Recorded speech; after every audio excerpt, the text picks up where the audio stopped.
Hi there, I'm Meg Smith, and this is the newest episode of Poetry in My Car, which, much as the name suggests, is me reading poetry in my car outside of my house here in Lowell, Massachusetts. And in fact, it's Easter Sunday, April 9th, 2023.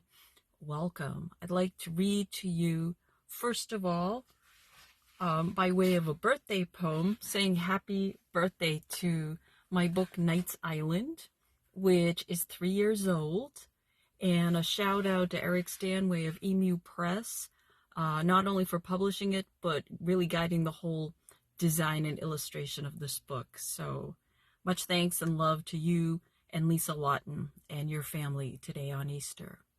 So the poem I'd like to read from Knight's Island, a spring poem, a poem about renewal and the cycle, which I think is very fitting for Easter. For a beautiful Easter flower, tulips. There are no exact colors here. Dawn bleeds into light, and I cannot blend your colors now. I reach into the hungry earth.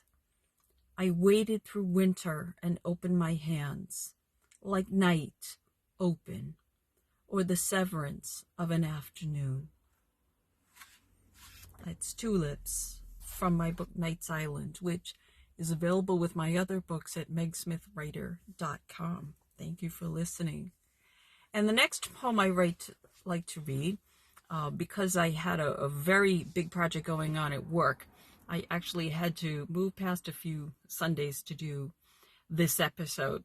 So, bringing some of my Irish heritage, some of my feelings for spring and the cycle of the moon and the cycle of nature into this poem by William Butler Yeats.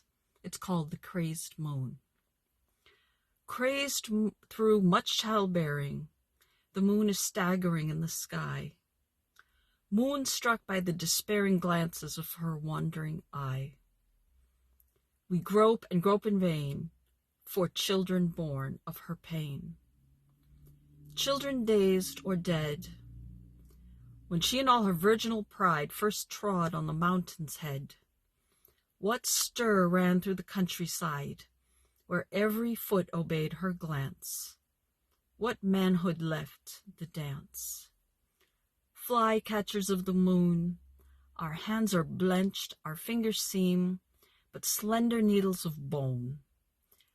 Blanched by that malicious dream, they are spread wide, that each may rend what comes within reach.